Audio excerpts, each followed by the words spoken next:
Hello and welcome to today's broadcast. Let me see if I can just find some music. Music. My brother's a musician, so it shouldn't be too difficult. But in the meantime, the topics I'm going to talk about today are the Pittsburgh Bridge collapse and the joint conference by General Milley and Secretary of Defense Austin, discussing how many troops Russia has amassed on the border of Ukraine and Russia, indicating that they really are psyched up for an imminent invasion of Ukraine, which is a long-standing ally of the United States. All right, brother. There's my brother. I need to be on the dean's office list, which means I have to eat. Don't want an ad. Skip ads. There you go. Let's have some music. To be perfect. Can I be? I said skip ad. There we go. All right. This is my brother. He's going to walk towards the piano and then start playing. He's got his own YouTube channel, which is why I can just look up his music. Oh, that's so cute. He put a little elephant on the piano, which is because our mother collected elephants when she was alive. Oh, this is Sergei Prokofiev, Piano Sonata, number 7, movement 3, Precipitato. And I don't say his name, even though I'd love to promote my brother, because I guess it's a little... I'm still just comfortable with giving my first name at this point. I'm Davina. Anyway, hello. Are you enjoying the Prokofiev? I'm just letting it warm us up for a second. So on screen I have Trump's face. Why am I doing this to you? Because of what he was mad about. Trump was mad about Republicans who voted for Biden's bipartisan infrastructure bill in 2021. There were 13 Republicans who voted to pass the $1.2 trillion infrastructure bill. As a consequence, it passed. Now, the reason why I'm going into the history of that is because this lady on Fox News with a number of colleagues, we're going to listen to it. She just tried to riff off the Pittsburgh Bridge collapse by saying, oh, Biden talked about his infrastructure bill, but it's bipartisan, but if it was bipartisan, it would have been passed by now. So let's listen to her say that. It's important to highlight the audacity of the liars on Fox News and how they will describe a bill that passed last year as being yet to be passed. The clip is 1 minute long. Fairy tales. I love fairy tales. I mean, but normally I only enjoy them when it's during a bedtime story in the evening, not on a daily basis for the past year since the White House has been overrun by Democrats. But President Biden has been making promises over promises over promises. And as you've noticed, none of them have come true. And so, when a president makes promises and then doesn't deliver. I'll just freeze her there because she's about to specifically mention the bipartisan infrastructure bill that passed November 2021. What she's probably trying to get away with conflating is the fact that there's a second infrastructure bill called the Build Back Better Act. And that has not yet passed. It still needs Manchin and Sinema to sign on with it. And they are being funded by wealthy conservative donors who would rather America not solve its problems and not address climate change, childcare requirements, free childcare for people under 5, or invest in early childhood education, because that does a lot to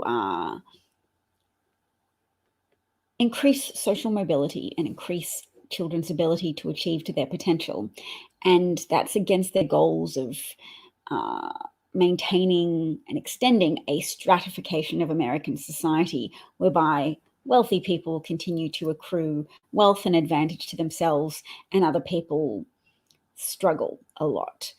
They prefer hierarchical, stratified societies organized according to caste, and where white men and white Christian men have an unchallengeable position at the top.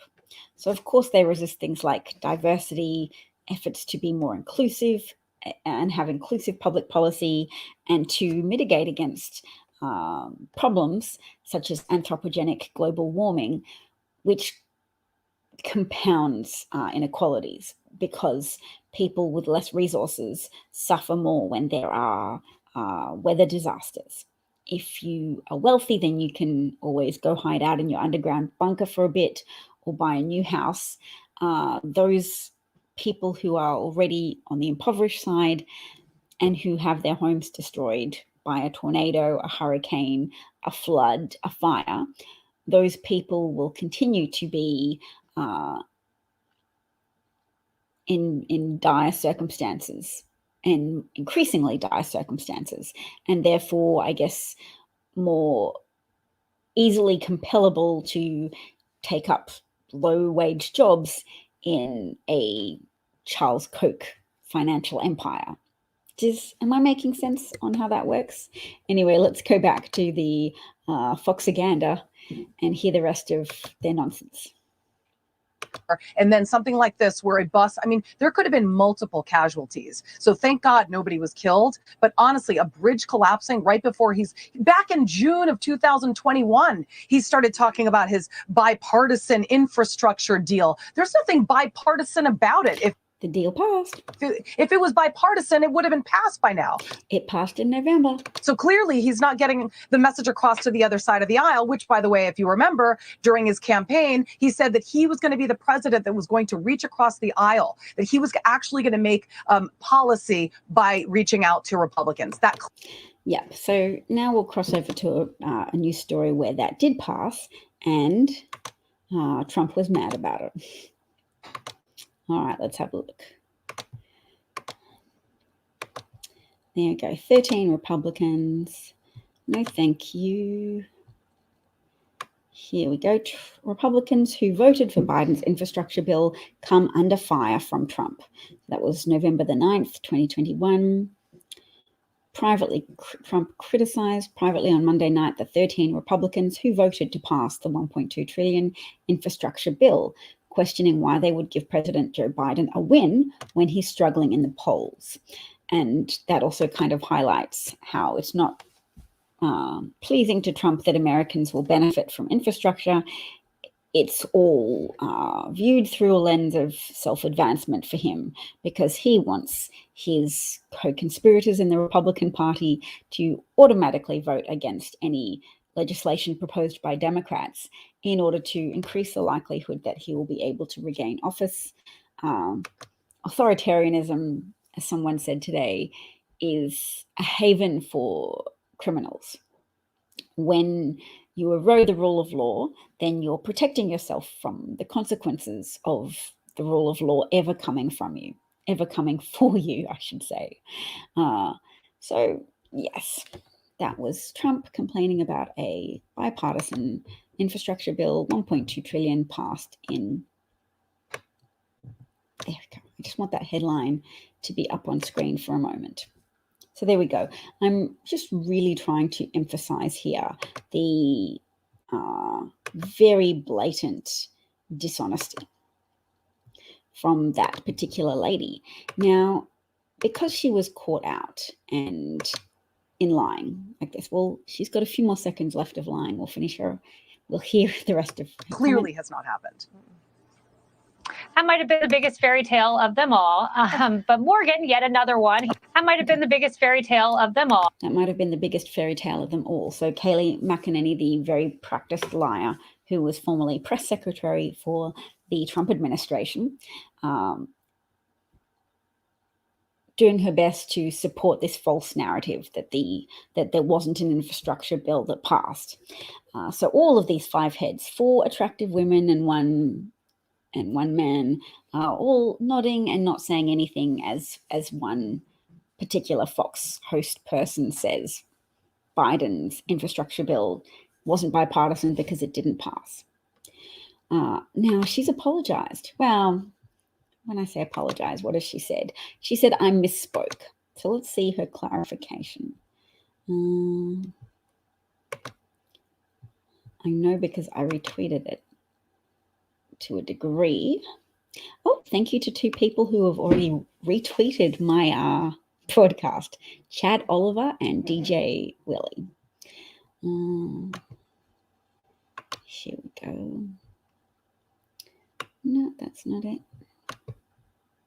Thank you for your patience. Here we go. When I said one of the liars from Murdoch's stable of liars. This is Julie Banderas. That is the name of the woman who was lying about the infrastructure bill. She says, I misspoke. I was referring to the president touting the bipartisan bill back in June, and here we are today, and nothing has improved since the bridge collapse in Pittsburgh. Our roads remain a mess. Another failed campaign promise despite the GOP's help to pass the bill. So I guess extra double dose of gaslighting from the woman who very blatantly lied about the fact that the infrastructure bill had passed, and now she's saying, I spoke. You misspoke for a good minute, lady. You're a big unrepentant liar, and you try to double down with more lies, critical of the administration for having a bill pass, and 3 months later for not instantly, the bill passed November the 9th, for not instantly having all bridges repaired around the United States by late January, so 3 months later. What a bad person. But, you know, when you're paid to lie, then that's what you agree to, and that's the moral harm that you accept.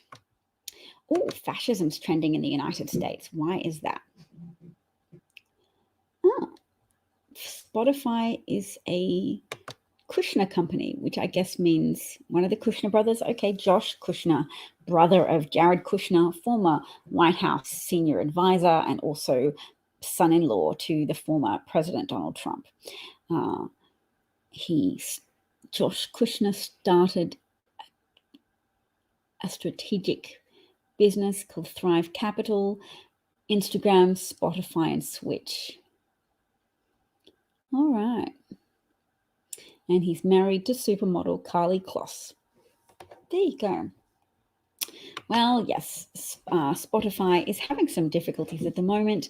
Neil Young asked for his music to be pulled if they were going to continue to platform Joe Rogan, a renowned anti-vaxxer, pro-ivermectin shill who has been undermining public health for some time by promoting debunked treatment suggestions for COVID. So when he himself had COVID, Joe Rogan received monoclonal antibodies as a treatment, and that's been through clinical trials and found to be of some use, although lately Omicron has proven resistant to most of those monoclonal antibody treatments. So the FDA has withdrawn approval for those monoclonal antibody treatments,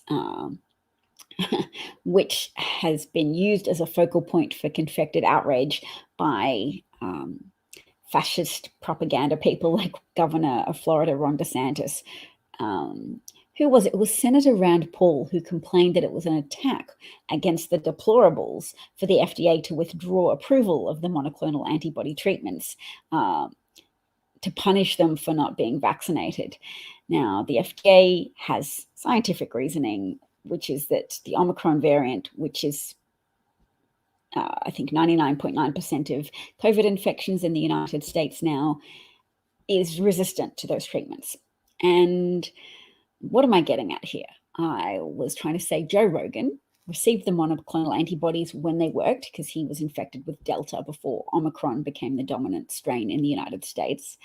But he nevertheless ran through a list of his treatments and highlighted that he was taking ivermectin. Now, ivermectin is an antiparasitic medication. Some people can get prescribed it if they have a parasitic infection. Some people can get prescribed it if their doctor is a low conscience, poor ethical standards type of doctor, because it's not recommended for COVID treatments.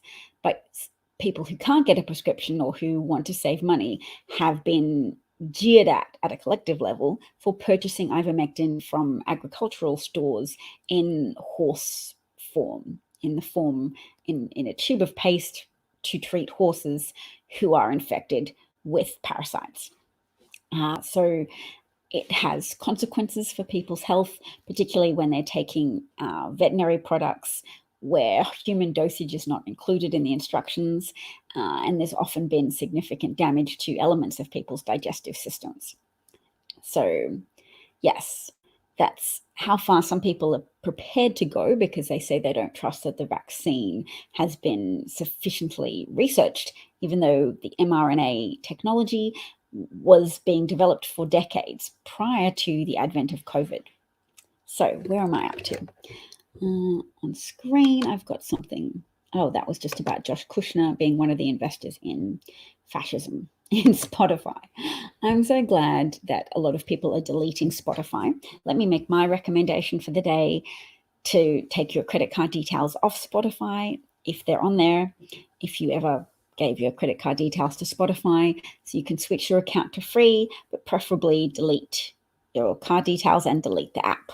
And that sends a strong message to Spotify that there are consequences to hosting anti-public health, anti-vaxxers on your platform. And I think the share price should continue to go down because there is a lot of frustration building up in the community on the part of responsible people who have done their best to stay up to date with their vaccines, to not only get the 2 doses, but to get the booster shot, who have been prepared to do that to safeguard not only their own health, to accept the medical science findings that with a booster shot, you have a high degree of protection from Omicron with regards to avoiding hospitalization or death, particularly death. The outcomes for avoiding death are just stellar if you have your booster shot, and even 2 doses, you have a degree of protection as well, because hospitals are full of the unvaccinated, and that's giving rise to a pattern of secondary deaths of people dying because they can't get hospital access for conditions, gallstones, needing urgent care for symptoms of a heart attack or a stroke.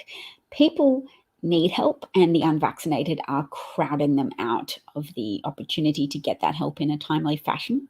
So there is a lot of resentment because it's arrogance and ego and gullibility that keeps those people attached to sharing on Facebook a constant stream of memes about how if scientists say that a boy can be a girl, then, why can't we just imagine that they've been vaccinated? And clinging to false pronouncements, such as saying, oh, well, if the vaccines can't fully prevent infection, then clearly there's no use to taking the vaccines, whereas that's not the case. If the vaccines prepare your immune system for an encounter with COVID, then even those people who do still experience a case of COVID infection, even when they're vaccinated, the infection's likely to be less, and so consequently less likely to be contagious, less likely to perpetuate and prolong this pandemic, which is what all the unvaccinated people are willfully doing. Sorry, I should say willfully unvaccinated to distinguish people who choose not to get the vaccine, as opposed to people who cannot because of certain medical conditions for which vaccination is not recommended. But even immunocompromised people can get vaccinated. It just, they're warned that the vaccines may not be as effective for them, because giving your body instructions on how to respond to spike proteins and to COVID viral particles or SARS-CoV-2 particles won't help if your immune system is being repressed by medication in order to stop your body from rejecting a heart transplant, or your immune system is attacking itself. There's various reasons why people can be immunocompromised or immunosuppressed. They can be on cancer treatment, chemotherapy that attacks all rapidly dividing cells, including white blood cells that constitute your immune system, and have to replicate frequently in order to respond to novel threats and to respond in a timely fashion. All right, let's turn to Russia. Here we go. General Mark Milley said at the conference 3 hours ago, General Mark Milley, that the Russian Federation has amassed upwards at this time of over 100,000 ground forces, air forces, naval forces, special forces, cyber, electronic warfare, command and control, logistics, engineers, and other capabilities along the Ukraine border. So that's a problem, as always. Russian military aggression against an American ally. And when people want to talk about the motivation for Vladimir Putin instigating all of this militaristic aggression, it should be considered that the very existence of Ukraine as an emergent democracy is a thorn in Putin's side, because it constitutes evidence to the Russian people that democracy can work and that democracy can meet the needs of its people. Putin's agenda is always to disparage democracy, to try and sabotage it around the world in order to generate news stories and evidence of democracy being inherently flawed, and all Western democracies and all democracies being inherently corrupt and not serving the needs of their population well. That's always Putin's argument, because Putin runs an authoritarian regime, a kleptocracy that skims off a portion of all profitable industry, most profitable industries, to go into Putin's pockets, if not directly into his friends' pockets, so that he can use them as human wallets and ask them to withdraw money for him on his behalf anytime he likes. So Putin is estimated to be the richest man in the world by some accounts, with over $200 million sequestered in various contacts' personal bank accounts. All right, what's next?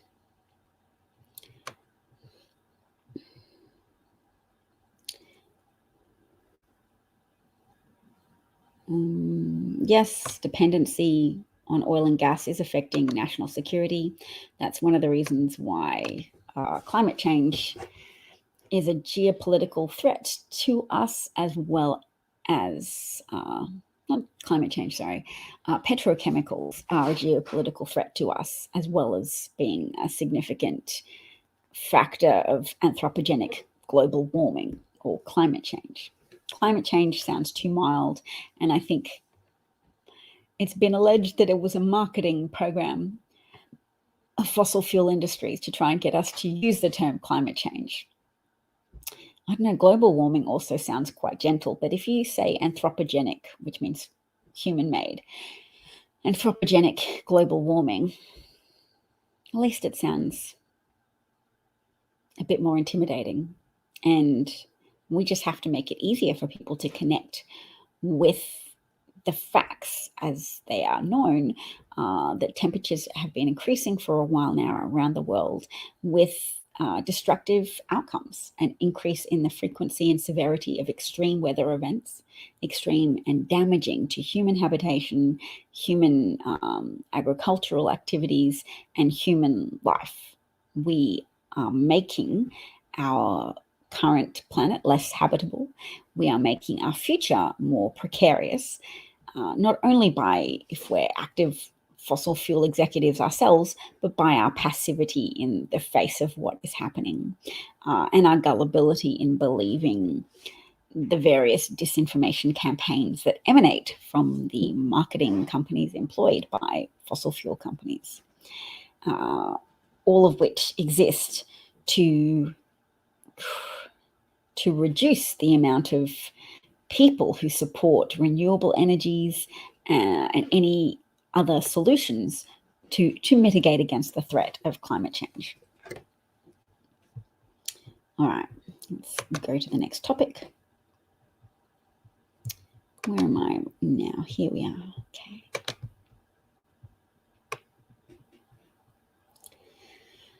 Oh, yes, this is very important. Voting rights. Joe Manchin, people may know, is a Democratic senator from West Virginia, who is deemed by many Democrats to be very corrupt because of his shares in owning in owning coal companies, and he joined with Democratic Senator from Arizona, Kristen Sinema, to squash the Senate campaign to carve out a filibuster exception to pass voting rights.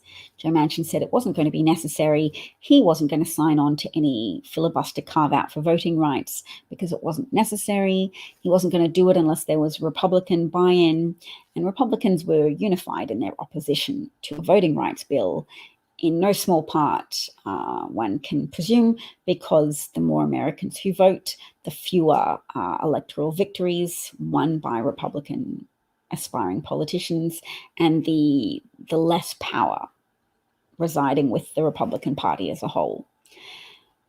Because Republican politicians at state level all over the country have mounted legislation and passed legislation that makes it more difficult to vote or to use methods of voting that are easy and relatively easy and accessible.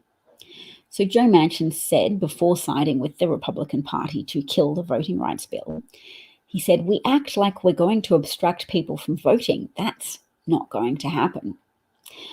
Whereas the evidence showing he's wrong, and I can make it a little bit bigger so people can see, the evidence he's wrong is a 4,500% increase in rejected mail ballot applications in Georgia and a 700% increase in Texas. Those two statistics highlight that Joe Manchin was very wrong. Yes, people are being, or more obstacles are being placed in the way of potential voters. People trying to apply for an easy, convenient method of voting. It's not true. All of the claims that Trump made about mail voting being more subject to fraud. People still have to be on the electoral rolls, and there are various safeguards built into the system. It's just civilized to allow your citizens to vote in easy and accessible ways. Just because it's more convenient doesn't mean it's someone who's not American, someone who's not on the electoral roll could avail themselves of this procedure. But Trump used it to try and steal the election results in 2020 by appointing someone who corruptly reduced the speed and efficacy of the United States Postal Service in order to delay mailed-in ballots from reaching their destinations and being counted before deadlines. And Trump-affiliated lawyers challenged mail-in ballot deadlines in courts as well. There was one court case in which Trump won. There was one victory for Trump and 61 court losses with regards to the election results. But the one court win was a judge agreeing to reduce the amount of time, reduce the number of days for voters whose ballots had been rejected to be able to come in and cure that mistake, to bring along some more ID or redo their signature to make their vote be counted.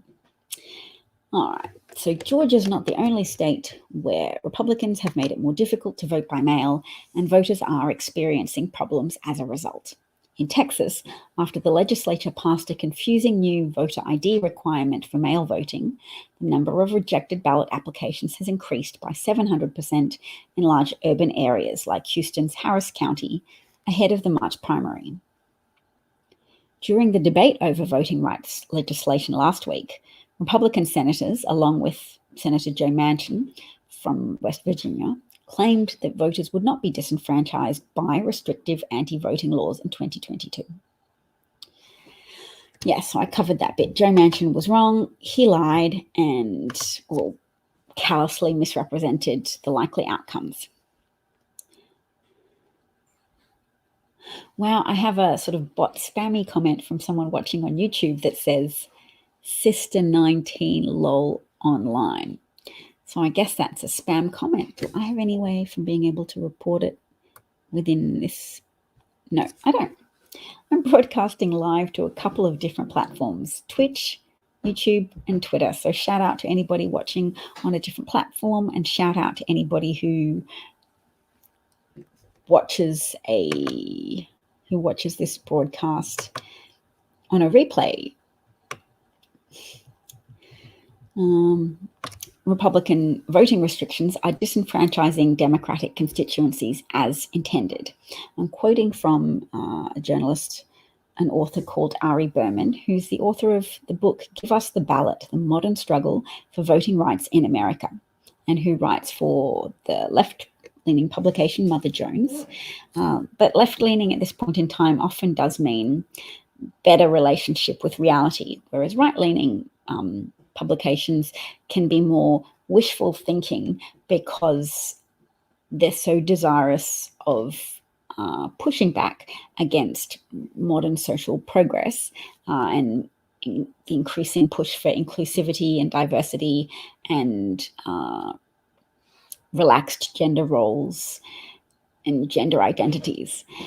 They're the functions of a maturing, flexible, individualistic to a degree society that allows for a degree of personal freedom and people to adopt a gender identity that feels comfortable with them and to resist the imposition of rigidly prescribed gender roles in which, say, wives have to always sexually submit to their husbands and aren't active sexual creatures in their own right. They're trying to fight for a world in which those impositions are more tightly guarded. Those imposed roles are more strictly adhered to. That tends to be a fascist thing. It's a reflexive, or it's something that opportunistically capitalizes on some men's reflexive rejection of women asserting their rights or women asserting their wishes to be autonomous creatures with a will of their own and no desire to perpetually submit to someone else. I was reading a very interesting article about some women in Australia who've been married to Anglican priests. Anglican in Australia is equivalent to Episcopalian in the United States. So it's not Catholic, still Christian, and the priests can get married. And the women who have been married to priests many of them have reported gendered violence within their marriages. So either being raped or coerced into sexual activity and also just expected to submit to a lot of things and to, just being emotionally abused if they're deemed to be insufficiently obedient. Now, I was reading that and it was really important for me because I can be naive about the dynamics of Christian practice. Any religion can get stuck in bad habits of imposing unnecessarily harsh requirements on women or men, but mostly women, because a lot of societal organization falls into patterns of reinforcing that might is right and trying to protect men from having issues with female loyalty because women have the physical evidence of giving birth to their own child. For men, it can be more contentious of, is my paternal contribution definite, or are there questions about this woman's sexual loyalties?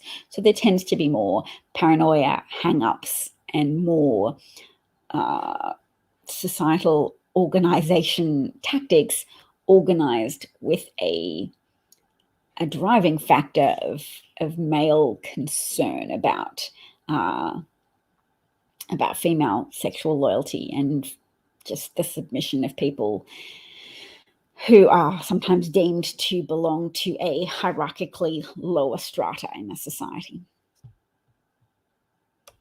Man, I should write this and not just talk about it. Oh, ophthalmologist is here and has some concerns about Attorney General Merrick Garland. Let me reassure you, there have been lots of developments lately that indicate the Department of Justice under the Biden administration is in fact humming away with activity.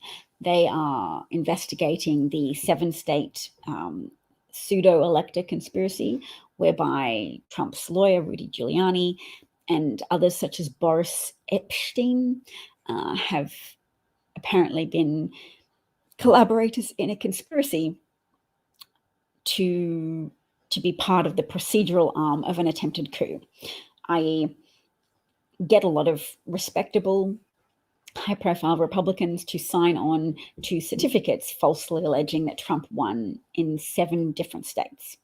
Now, I think in Arizona they forged the state's seal. In New Mexico, the conspirators there at least added a proviso saying these are just alternate electors if Trump prevails in the court system, even though at the time that false certificate of accreditation was signed, Trump had already lost all the court cases. He'd lost 61 court cases. But anyway, so 2 states, New Mexico, and I think also, was it Wisconsin? 2 states anyway. New Mexico definitely one that had that proviso of these are alternate electors. We understand that these are not the official electors, but we're just making them available in case Trump is deemed to have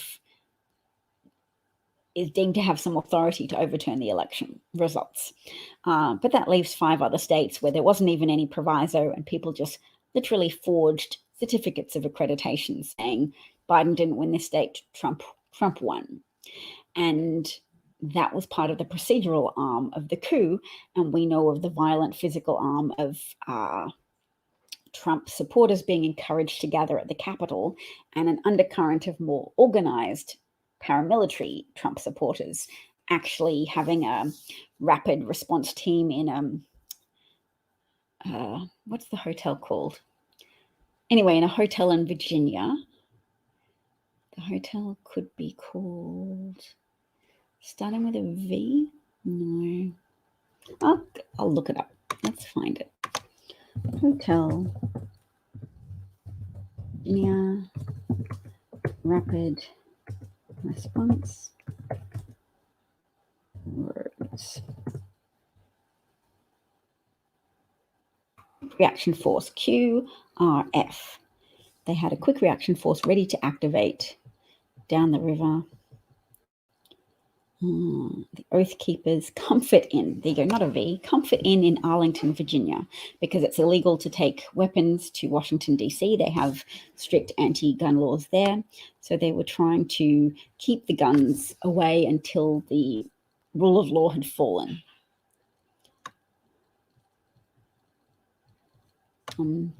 So Jessica Watkins.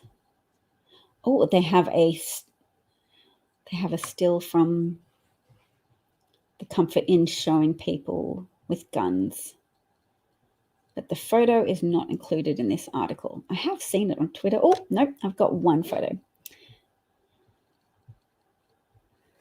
Okay, so what I can do is bring that up on screen. And yes, 14 of those pseudo-electors were subpoenaed by the January 6th Commission.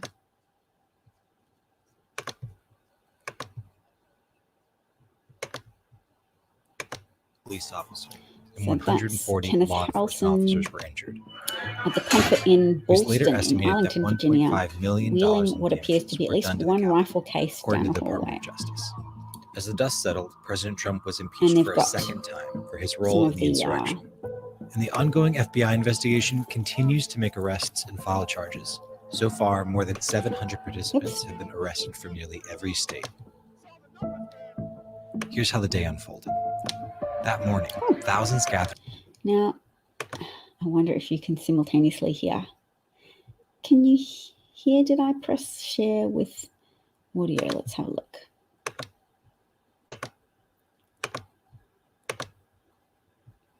No, I don't think I did put share with audio. Not sure.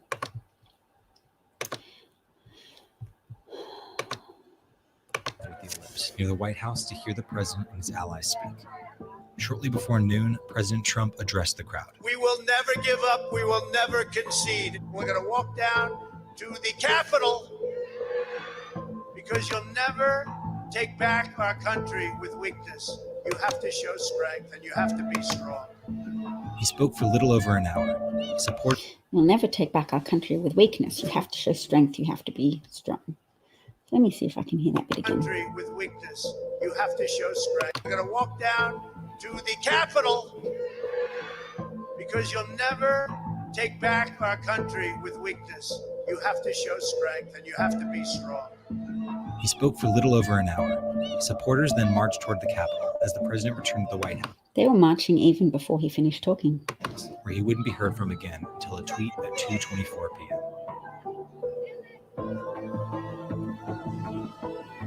Initially, only Capitol Police were stationed. Additional MPD officers would be called to assist by 1 p.m. A large crowd approached approximately 5 Capitol Police officers, standing at a fenced-off entrance near the Peace Monument. According to ABC News sources that day, many Capitol Police were armed only with mace and their sidearms. As the crowd pushed the barricades over, the police were quickly overwhelmed.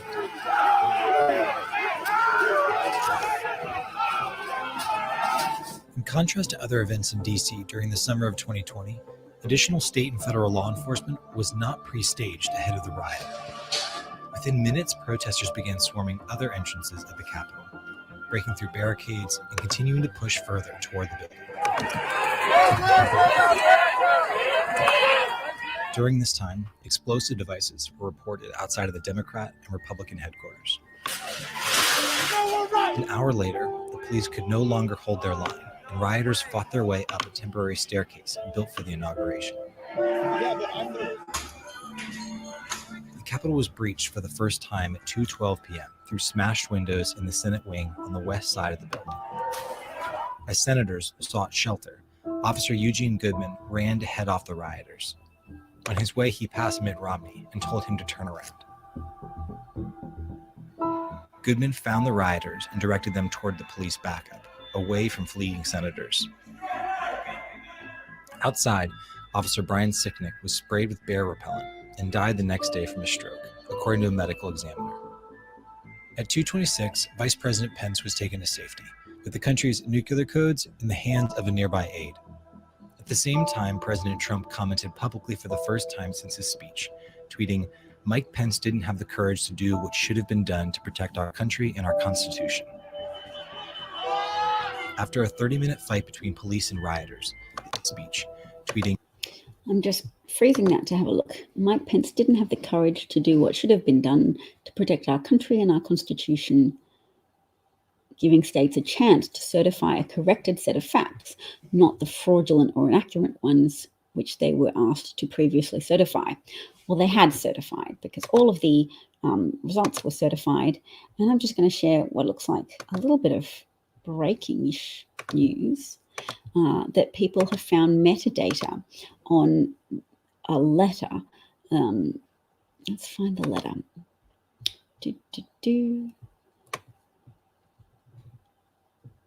Oh no, it's not breaking news at all. But there's no even hedging in the letters with the false electors. Okay. Alternate pro-Trump elector slates.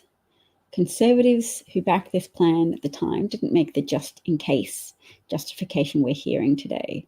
There was no hedging, wrote President J. Trump as the lawful winner. State legislatures should exercise their plenary power under the Constitution and appoint clean slates of electors.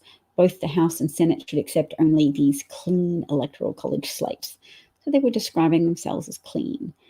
The conservative leaders who signed on, including former Senator and ex-Heritage President Jim DeMint, Executive Director of the Senate Conservatives Fund Mary Vaught, and former Ohio Secretary of State Ken Blackwell. So these are respectable, allegedly respectable, high-profile Republicans signing on to these clean false elector slates.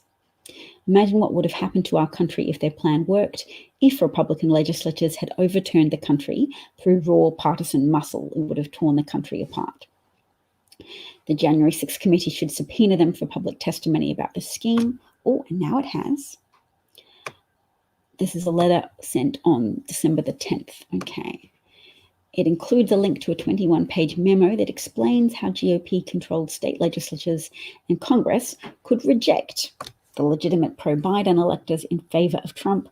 And according to metadata, the memo was authored by Trump lawyer Cleta Mitchell. So that's very important, isn't it? Because that helps show coordination from the White House, from someone directly working with Donald Trump. Oh, hello, Molly. Molly's fine and was nowhere near the bridge that collapsed. Well, that's excellent, Molly. We are so pleased. 3 people, I think, were hospitalized for that crash. For the bridge collapse. I saw pictures of the bus on the bridge. Must have been terrifying for everybody who was on the bridge. All right. I'm going to have to go soonish. Yes, the January 6th committee has subpoenaed the lead participants in the scheme to send fake Trump slates of electors to Congress.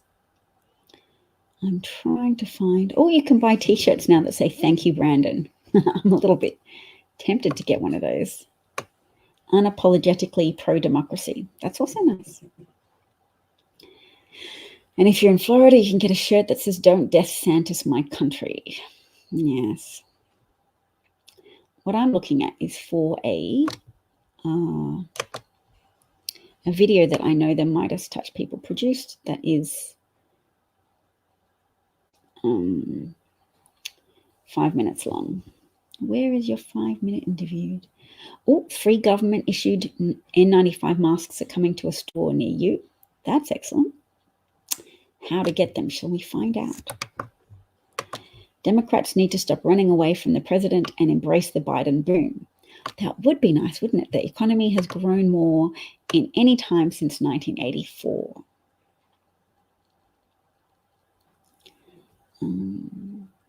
Oh, I Am Politics Girl got to make it to the news. Hooray. Oh, here we go, 5-minute news. No, that's not what I want. I want a 5-minute video.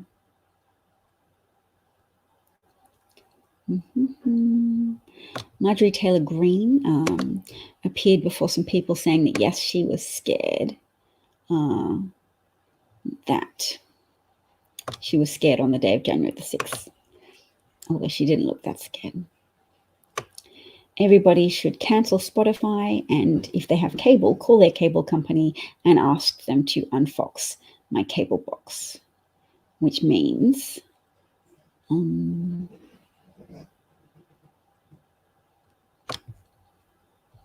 please get rid of Fox News and stop bundling Fox and subsidizing the propaganda industry at the expense of cable watchers. All right, well, I think I'm done for the day. Thank you. Oh, Molly says, fortunately, it was early at 8 a.m. It's crammed with cars. Okay, so it was really early when the bridge collapsed. That's a good sign. I'm gonna go now, everyone, but thanks for joining in today. And yes, celebrate the fact that the plan is being disclosed a bit at a time to the American public. That's good. It means everybody's got a chance on different days to hear more and more of these details unfold about how, without apology, many of these electors were describing themselves as a clean slate of electors. There was a big push and a lot of respectable Republicans behind this idea of falsifying the results of 7 different states and sending in a bunch of fake electors to Congress to be counted in place of the legitimate Biden electors that are a function of America's electoral college system. That in and of itself is a function of an early compromise made to give disproportionate weight to the votes of people in low population states, i.e. small states. Now, we're always told, oh, it's just to help balance the influence of the small states, the little guys against the big guys of the big states. But what does that mean? Big states, just, people who live in large population states, their votes shouldn't count as much because they live in a big state. So they should be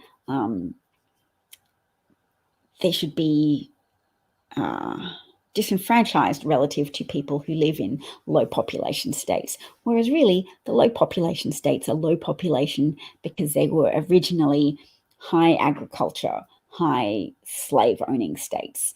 And that's why they're given disproportionate weight in the electoral college system, because it was a compromise and a concession to say, don't worry, slave owners, we are balancing out your political power and weighting it additionally so that you can feel confident you will always be able to resist the abolitionist push from people in larger population states where agricultural activities aren't as dominant to the economy, and we've diversified our industries and we are no longer as wealth dependent on slaves picking cotton and tobacco and other crops. We're no longer as dependent on emotionally that type of wealth, not financially, not emotionally, and we have more of the emotional distance to say slavery is horrific and unethical, and all of the religious justifications that have built up around it are bunkum and contrary to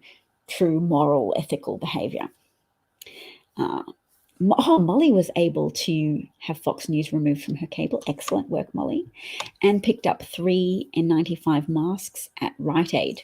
Good work. Is Rite Aid a chemist? I'm presuming it's a chemist. Rachel Maddow's been covering it a lot. And Pennsylvania's Republican Senate is redrawing the voting district map. That sounds bad, doesn't it? Because when Republicans redraw district maps, if it's at the instructions of a court who's saying go and redraw it to make it fairer, that's good news. There's so much news to be updated with all the time. There's constant legal challenges to Republican efforts to select their own voters in a way that disenfranchises Democratic voters.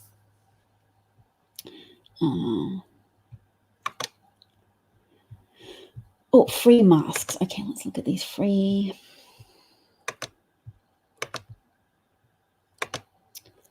How to get a free government-issued mask near you.